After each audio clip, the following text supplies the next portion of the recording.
All right, welcome to the first episode of Animals of the Wild. We have two animals right here. My name is Michael Clyde Ryder.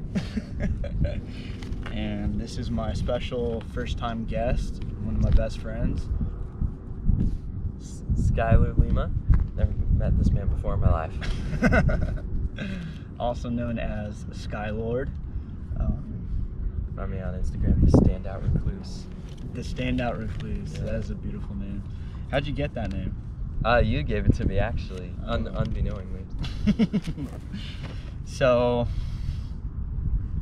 we'll kind of introduce. So, the point of Animals of the Wild is going to be like the first podcast of Native Quest. We just want to showcase people who do amazing things in the wild and kind of show the beauty of the creation around us and the draw factors that each of us share to get outside.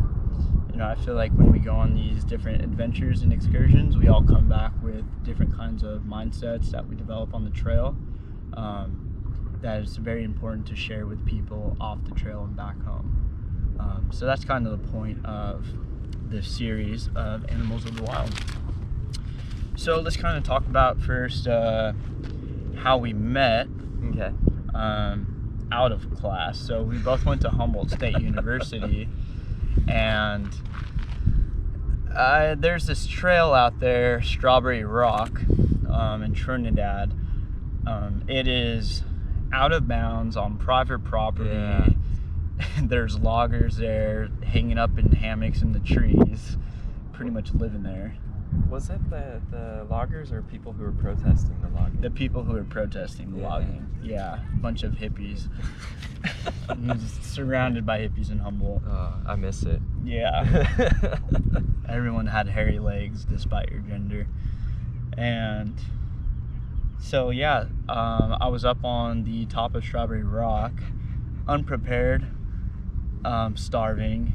And I saw this guy, and I was like, hey, that guy's in my class. Like, he must be pretty cool if he's on a hike here on out-of-bounds territory on the first weekend. Place you're not supposed to be. Yeah. The more I got to know him, he does not belong in those kinds of places. that was probably the only time he's ever been out of bounds. Yeah. But I asked if he had any snacks and stuff, and he offered me a red, juicy apple. I remember that. And we were friends ever since. On top of this giant rock overlooking the ocean and the forest. Be like, hey, what's your number? Yeah. Right. As soon as, dude, in my head, I didn't speak this out externally, but I was like, yeah, we're going to be good friends. It's the start of a beautiful friendship. Yeah, absolutely. Yeah. I didn't know what it was going to come to in all the adventures we would share since then, which had totally blown my mind. So yeah, let's talk about some of the Humboldt experiences. Sure. I guess for a second before we move on. Okay.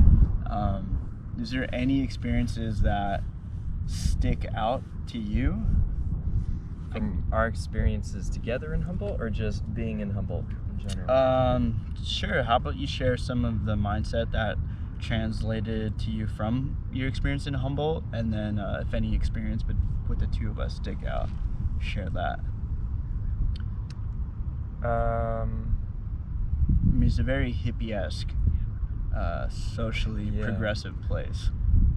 I mean, oh yeah, and then the community itself, like Arcata is very much just fed by the university being there in terms of who's living there and what's happening. And I feel like the fact that the university is there influences its own culture. Absolutely, yeah. Because when you look outside of Arcata and the local communities, McKinleyville, Eureka, like they're totally different. Yeah, those people, I feel like they've been landlocked for quite some time, and they're not really used to outsiders. There's that, and I also feel like just socially and culturally, like they don't get out or move very much. They grow up on the border of the forest and the ocean, but they don't see it with the same eyes that we do. Yeah, I almost don't want to get into too much of what McKinleyville's that's like. a whole nother podcast. Yeah. But if you ever go up there, Arcata and Trinidad some of the most magical places. It's also called the Forgotten Coast as well. I feel like it's a special hidden gem that really nobody knows about, but you're surrounded by some of the most drastic features. You have literally the tallest trees in the entire world, surrounded by just beaches that stretch along the coast with these crazy islands out there. Without a single footprint. Oh my gosh, right? That was so cool. Remember my first day seeing the beach, thinking it was like a green screen. Like, what is this place? Yeah. Do you remember, we were driving back from, it was the Redwood Prairie Creek State Park. We were driving, after a volunteer trip. Yeah. Or the sign up for it, and then we never went back. Yeah. We were driving back, and it was super foggy. And then I had to slow down, and then there's see this elk. Yep. Crossing the road. Just the silhouette, though. It just like majestically crosses. We see the antlers turn because it's looking at us, and then it just kept going. So cool. Such a magical place. Yeah.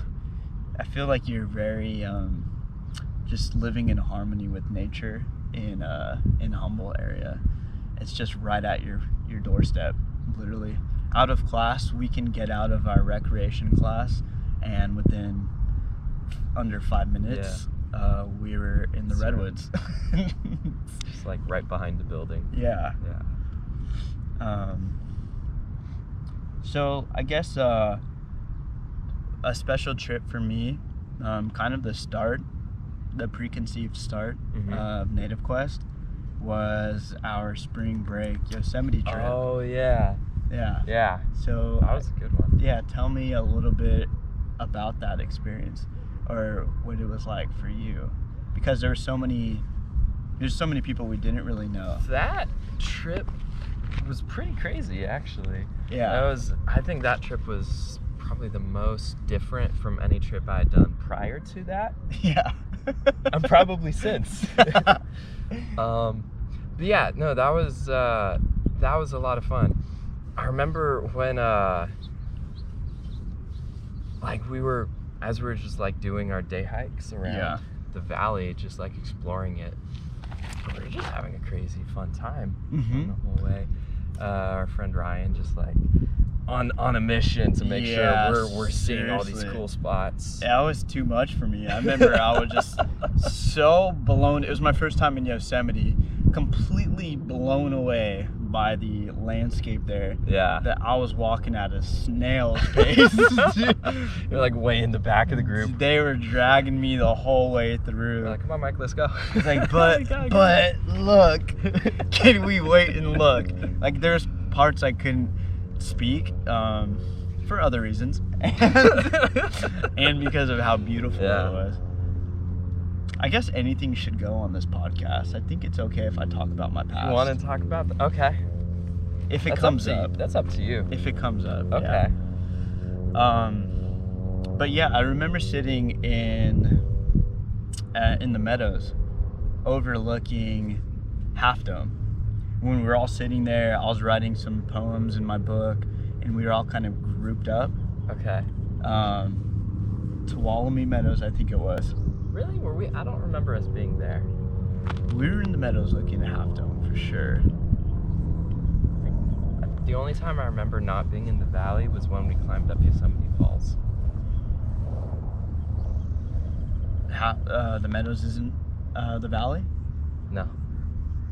There's Mirror Lake. There's an area over there. We were definitely in some meadows. Okay. I don't remember that part then. Yeah. I just remember this part just because that was like the epiphany. I remember just sitting there looking at it and seeing all of us. Yeah. I knew you, I knew Ryan, I hardly knew Sarah, and then I had 2 coworkers that I fairly knew. Yet we were having this like magical experience as a group. And I looked back and we were all laughing, we were all getting along, and there's just really positive energy surrounding us. And then in that moment, I was like, I'm taking people outside. Nice. That was that moment. Okay.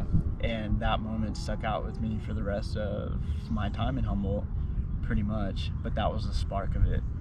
seeing how beautiful this place was, me never being there myself, I was like, I don't know how I'm going to do this, but I'm just going to be a guide to take people into sacred places such as these. Yeah. That's good. So let's move on to, you're studying to be a guide in Humboldt. That's why you went there. Yeah. So what is your call to go ahead and guide into nature? Well, I think ultimately in the beginning, it wasn't specifically guiding. Mm-hmm. It was just more being in the outdoors and finding a job that was related to that. Mm-hmm. And when I was looking for colleges to apply to, I was looking for recreation administration emphasis because I knew that it was generally outdoor related.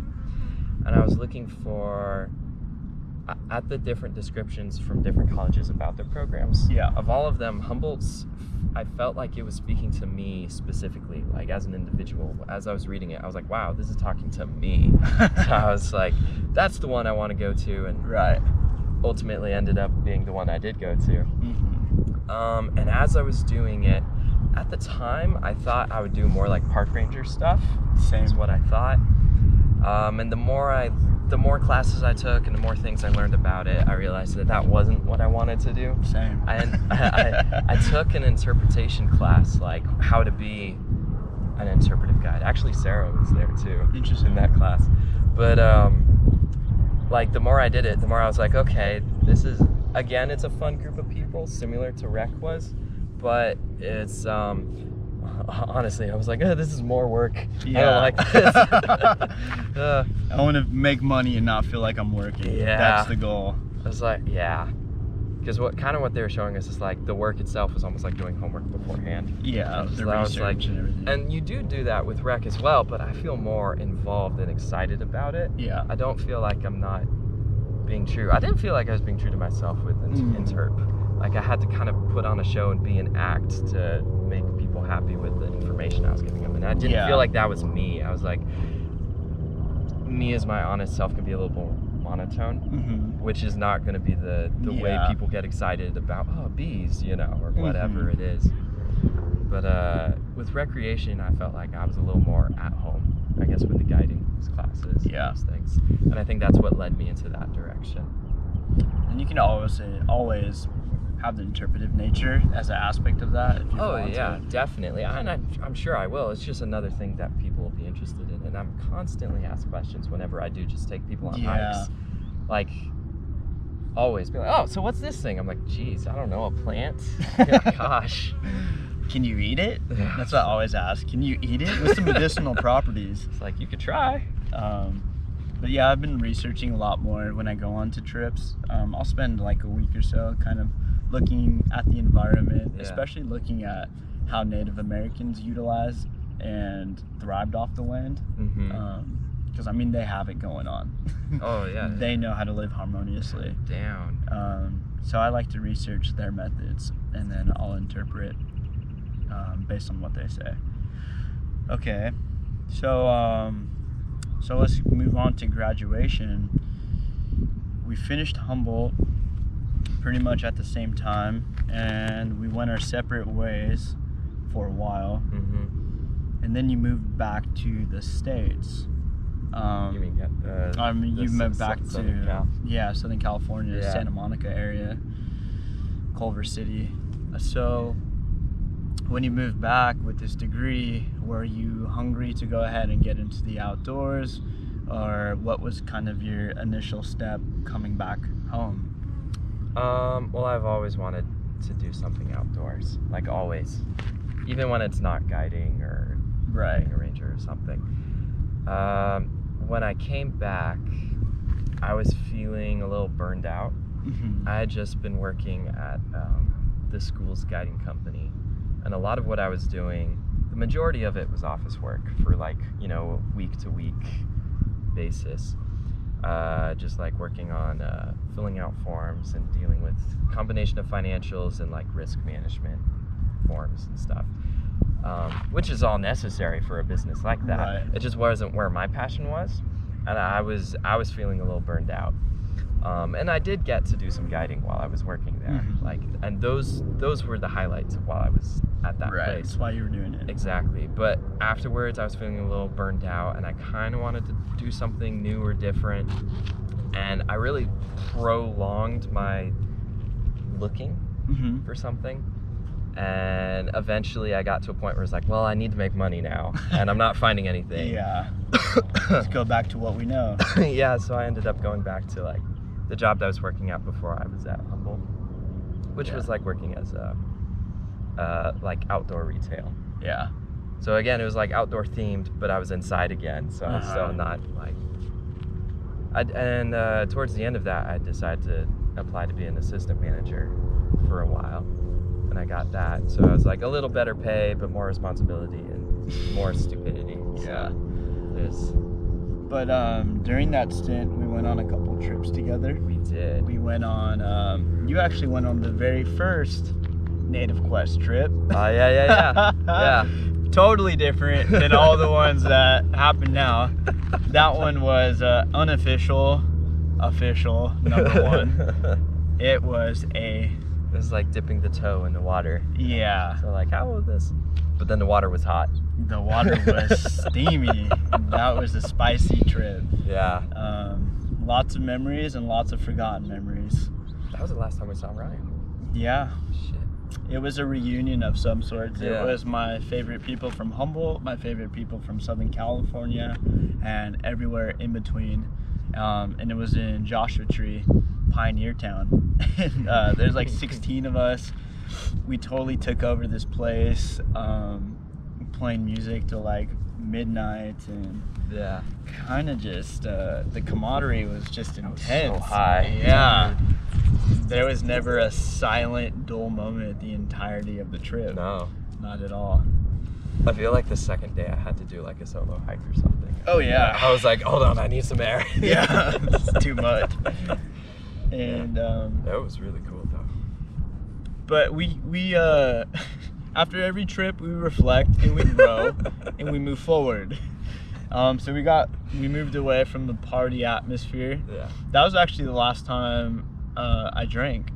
Was it really? Yeah, was that trip. Nice. Yeah. Well done. And then from there, the second trip was Big Sur, which was more of a collaboration between the two of us. Yeah. I had so much cooking on that. That was fun. That Yeah. was a good trip. Yeah, that was cool. Yeah. Yeah, Skylar, his other Instagram profile, which you can look up if you want to explain. The glutinous glutton. Yeah. I have a gluten intolerance, so like I love to make food. That's another passion. If I was in another life, if I was starting over doing something else, I'd probably like go into a more culinary direction. Totally. But yeah, my second passion is making food. Not necessarily eating it, although I enjoy that as well, but definitely the creation aspect of it and making new things. So that Instagram is just devoted to all the different types of crazy foods I make. And I think one of the last ones on there was actually from the Big Sur. No, it's from the Death Valley. Let's explain that dish. Okay. Because Death Valley was a trip that wasn't supposed to happen. It was supposed to be at Sequoia, got canceled, and last minute we went to Death Valley. And Skylar has this The cast iron. thick Dutch oven. Yeah, that cast iron Dutch oven. That thing is beautiful. Wow. So I made a yellow chicken curry. Oh, that was good. And I set it. We didn't have like the store-bought charcoal, so we had a fire. Yeah. So I just like, as it started to burn down into the coals, I just started to use that to cook it. Right. Put those, and actually I think even while it was just a fire, I set it on top of the girdle. You that's put above it. and you put the coals on top of Put the some cast coals iron on as top well. of there, so it's getting that round effect. And Because that's after the way like it works. 30 minutes or so, he like lifts up the lid and It's it's just bubbling and boiling, aroma, and all the just spices. Whew. delicious. Actually, I can't even say it was delicious because I was vegan at the time. From what it looked like, it looked heavenly, mouth-watering, and a lot of people outside of that trip commented on how delicious it looked. I can't tell you. It was good. It was good. Oh man. But yeah, he's an amazing cook. And definitely want to collaborate on more trips too. Oh, I'd love to. Yeah. So let's talk about. We'll talk about that when we come back. Sure. We'll all get right, back to it. Let's jump Okay. to what. So Skylar, the reason I got so excited to finally start this podcast, I've been wanting to do this since Humboldt. Really, I've been having this animals of the wild concept where I would actually interview people I would meet on the trail, all written base, and then post it on my Instagram. But now, I want to get into more of a long story kind of form and kind of get intimate with it and listen to the philosophies behind why you get outside. So he just came back. This is one of my best friends. He's been gone since Thanksgiving, and I've literally seen him finally today. He's been gone for 3 months. It's a long time. Yeah. His beard is longer, his hair's longer. It's a freaking miss this dude. So I really wanted to get him on the show. I felt this would be the perfect introduction to the series and kind of hear what was the draw factor to New Zealand, some experiences there, and some changes that you went through and how you're coming back a different person. Sure. So what was the draw factor? What pushed you towards New Zealand specifically? Because I remember we had some talks before we left, but what was some of that stuff? Like, I've always wanted to travel. New Zealand has been on the top of my list for a really long time. Right. And actually, while I was there, that was a question I was getting asked a lot too. They're like, so why New Zealand? Yeah. And I have a hard time answering that because I don't really remember. Like, I don't think I had any one particular reason. I just remember as a kid seeing documentaries about people there, and I was like, wow, that place looks cool. Oh, it has all the features we would ever want. And then, like, you know, my favorite fantasy movies are always filmed there. So I'm just like, it has a lot of appeal in those aspects. And then, so it was always in the top of my mind. And then when I was looking up places to go, like, you know, I have a travel list of places I'd like to see. Right. And it was always at the top, and I would just keep looking up things to see there. And my list of reasons to go and visit just kept growing. Wow. And all the things I wanted to see. And ended up being like a list of different trails I wanted to do, and I actually did most of them. How's the aspect of, because he's a planner, I'm a spontaneous traveler. They're totally different kinds of guides. We work well together because we fill in our missing pieces. True. But how was it having a well-planned out itinerary? You pretty much had your whole entire trip planned out. As a traveler, I understand you can have all these plans, but there's always unexpected circumstances that get in the way, whether it's weather, whether it's timing, transportation, whatever that may be. How was that moving on the fly for you? Getting out of your built-up routine?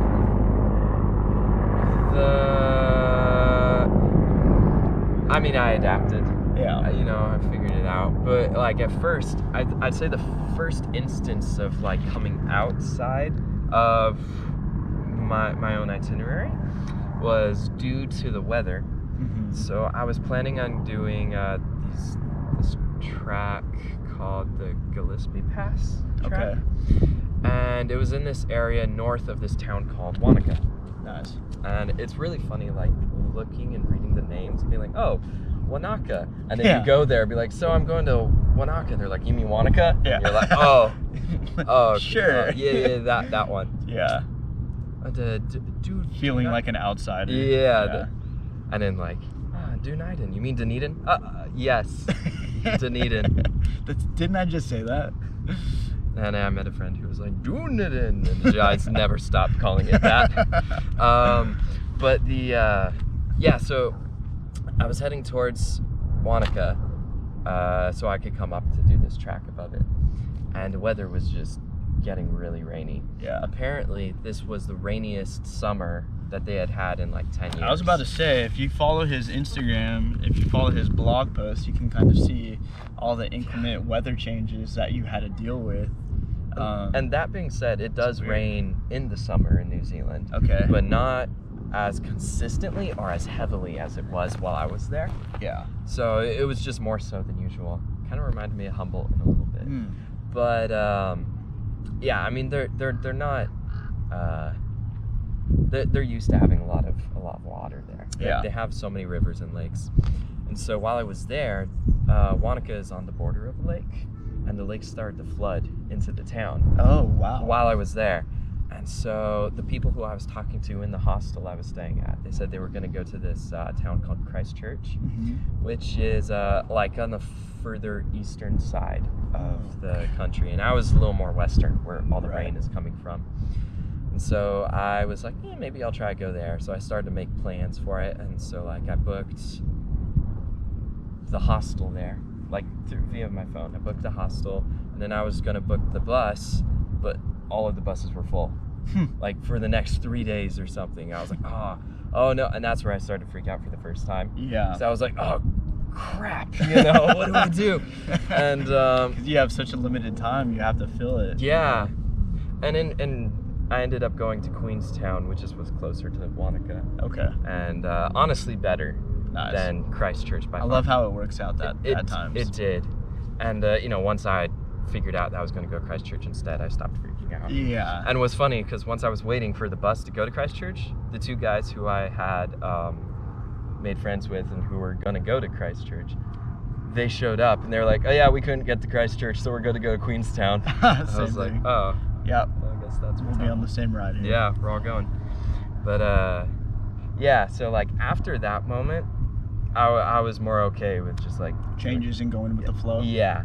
That first point was like, oh crap, like I have a very rigid schedule. Not working. Here. Yeah. But after that, it was like, okay, this is working better. And then I ended up like falling back into my schedule anyway. Oh, Once perfect. I was in Queenstown, I was like, after a couple of days where the rain had kind of settled a bit, because the way I had planned my itinerary was very much like, do a trail, come back for a day. Do another trail, back for a day. Yeah. Which realistically doesn't really work. You need more time than that to recover. At least 3. Okay. At least. To go shopping. For me anyway. Yeah, right. To come back, to give yourself a break, and then just get ready to go back out again. So like I came back, or I ended up in Queenstown. I was there for a couple of days. I made a friend, and then I left for the trail again. And when you come back into town, is that pretty much the only time you surround yourself with people, with civilization, camaraderie? Civilization, but there was camaraderie at the locations on the trail. Okay. So like the way that the trails work in New Zealand is that there's huts along the trail, and you don't have to stay in a hut. You can camp outside, which is what I was doing for the most part. But because of those locations, everyone's stopping and staying there. Right. So most people stayed in the huts. I was the only person I met who was really camping. Because it's more convenient. And then the sand flies, which are kind of like mosquitoes, but worse. Yeah. Those things are just out there. So, people are more likely to spend the time inside. And I would cook inside to get away from the sand flies. So, like, you have human interaction once you're there. Okay, perfect. But hiking in between, you're pretty much by yourself. But for the most part, on a trip like this, 3 months, you're away from family, you're away from friends. Yeah. And for the most part, you are isolated on the trail in your own thoughts. How was that dealing with your own, I guess, mental state of mind the whole time in that isolation? It definitely, there's moments of ups and downs. You find yourself in places where you're like, you're put yourself into your emotionally challenged states. You're like, why did this happen? Why did things go in this direction? And you really need almost like stop, just like where you are, just figure it out. Was it therapeutic in a way, dealing with past circumstances? Did any experiences of the past kind of pop up into your mind while you're on the trail that you kind of had to mentally go through? There was a few. I mean, one of the things that kick-started the trip and reminded me that I needed to go out was when my very short-term relationship ended. Yeah. That was it. I think you knew that one. Short term, but deep. There was a lot of emotion there. Yeah. So I can relate. Yeah. So when I was on the trail, there was definitely moments and times where I was like, I would fall back into that, you know, because I felt like I had been over it and gotten over, but I'd have moments where I was like slipping into that sort of that negative state of mind, and I'd really just have to like stop and just look around and be like, I'm surrounded by cabbage trees. Yeah, and how beautiful and how be present with it. I'm just in a cave looking at glowworms. Yeah, I mean, I'm living the perfect life. It doesn't get better than this. Yeah. So, and that was a little bit of a motivation as well to kind of go on the trip. It's like, well, I'd been wanting to go for so long, and I just kind of forgot. Yeah. And it wasn't until the relationship ended that I had to stop and think, what was it I wanted to do again? Yeah. What was that? Oh, yeah, I wanted to travel. Mm-hmm. Yeah. But for most of those moments and instances happened in the earlier part of the trip. Yeah. I would say maybe in the first third. Okay. After that, I was able to really just get in touch with where I was and what I was doing. And let just, go. Like, fall into, let go and be completely present. Yeah. I mean, a lot of it, I think, stemmed from when I was, like, the second week I was there, I was doing a workaway. So I was staying at this woman's house named Donna, and I was just, like, weeding her garden. Nice. And putting insulation into her ceiling and just, like, hanging out in her house, because it was like away from town and there wasn't really a way to get out there. So for a week I was just kind of here, not doing anything. So there was a lot of falling back into that then as well. Got it. And then a little bit after that, but as I was able to just be more active and like in control of what I was doing, then I was able to just like slip into my better self. Yeah. And it's not like that's just a negative self or anything. I feel it's just another aspect and like emotions. And then maybe it wasn't exactly. Yeah. It wasn't something that you completely went through. You know, because I find when we're out here, when we're in our city life and stuff, I feel like instead of dealing with these emotions, dealing with these experiences that we have, we kind of just distract ourselves by being busy, by going onto our social media or something like that. And the trail has this crazy therapeutic trance that it puts you in where you kind of just have to deal with your mental state.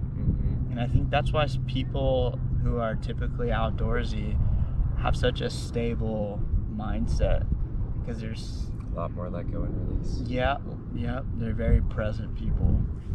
I think the one case that doesn't happen is when people turn it into more I feel like there's a few cases where I've seen people like it doesn't work. Okay. Just a few, but that's because their mindset is more like goal oriented and like bag the peak and like, get up and then like, there's a few it's not the majority. No, I remember there's a few people where it's like they're still not doing that. Yeah, you know? They're not being present right now and really seeing where they're at and their awareness. Because even when I did that 3 Peaks challenge, I wasn't even about the whole timing. I mean, I was busting ass, I was kicking ass. Yeah. But even then, like, I would stop and hang out at the peak for like 30 minutes to 40 minutes, even though I was like supposed to be there for 5 minutes, get up and down. I was like, come on. This is just so precious, and I'm such a present person that it's hard for me to switch that. I'm not very go. So there's an aspect that I often have trouble dealing with when I'm in the outdoors about peaking. When in hazardous weather or hazardous situations arise, I find it, I guess, similar to what you said.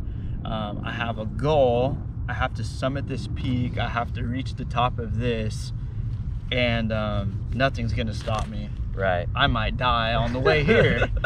It's like I've come close to. So tell me about your experience and how you go through that mentally, because I'm curious myself of, you know, having the self responsibility and the self-awareness of your situation to turn back when you know it's necessary. Right. a lot of it is self-control, because it is like, I want to go, you know? Right. And so a lot of it is like having that self-awareness and just being able to think about it. Right. And, you know, there's something Desiree, my old boss from Center Activities, Desiree, yeah. she talked about was, you know, when you're thinking about risk management, Right. You can think about it as like a tree. You know, the higher the risk, the more up that tree you are. So like, say, we can use one of the trips I was on, for example. You know, I went out while it was raining. Right. And so, you know, you go a little bit up the tree because, you know, that's inclement weather. So you're not super high up yet, because I do have the gear. I was kind of prepared. I'm a little more knowledgeable. So I'm not super high. But I'm on the trunk, you know. And I hear thunder roll by as I start going up a saddle. I know that puts me up a little higher because I can hear it getting close. Right. I'm like, okay, well, if lightning comes overhead, that's a whole nother ball game. That could shoot me up to a branch really quick, right. you know. It didn't, you know. It went past, and I was surrounded by trees and bushes the whole time. And particularly where I was in that moment, it was safer for me to keep going and then go back. Interesting. It was just one of those scenarios. And it continued to rain the whole day, and I was planning on camping outside, which you'd think that I would stop, but no, because like hypothermia is a real thing. Right, so like totally. if I'd slept outside, that would have put me further out, closer towards a branch. I slept inside the hut that night because that was the safer, and it made more sense. Risk. Yeah. You know, if it had continued to rain, then I might have like done things differently, because that would have kept it out, you know, on the branch and stuff. So you have to like, you don't have to think of that particular analogy, you know, but just being aware of being able to think like, okay, does it make more sense for me to go and do this right now, or is it my best interest? And like, being knowledgeable and having the skills of being aware can help you like make better choices. Totally. I think. Absolutely. Yeah, that's kind of that. Just being able to have the right mindset. Yeah. Really. I just often struggle with the what if aspect, and knowing that I've gone through so many challenges and circumstances already, outside and onside the trail. I'm just like, I can peak this one. Yeah. I don't have water, but I can survive for 12 hours without it. I'll figure it out. Survive and thrive are two different things, though. Survive. Yeah. There's plenty of times where I'm surviving out there. But that's something I'm working on. That's good. We'll see. Maybe next lifetime. I just really am very goal oriented, so it just crosses over onto the trail where I feel like I have to. You know what I've found helps me is like the more wilderness medical training I get, the more precautious. Yeah, because you learn so much about what can go wrong, and all of the shit you have to do to like fix it or come close to fixing it. Yeah, like, every time I feel like I'm out there on my own, then I come back with more safety tips and precautions. I hear that. Yeah, because I feel like that stops me from doing a lot of crazy things. Yeah. I'll be like, well, if I trip here, or if I jump and then I hit my head, or like if I break this body, you know, like all of that goes through my head before I do something kind of dangerous. Oh, totally. I'm out here, no one knows where I'm at. If I break my leg, like I'm just gonna have to crawl out of here, and that's not gonna be a good experience. Yeah. It'll take me about 2 days. So, something else I'm curious about. Sure. So you have always had roommates, you've always lived either with your parents or people in university. Yeah. There's never been a time where you've been alone for this amount of time. Yeah. When I personally went to Humboldt, I felt like that was my opportunity to kind of let go of all preconceived ideas of who I was, because my parents, my friends, whoever, kind of had this label or this personified character over me. When I went to Humboldt, I was brand new. I could be whoever it was I was. Right. When you're out there in New Zealand, since nobody knows you, did you find yourself letting go of aspects of who you thought you were and finding more of who you are?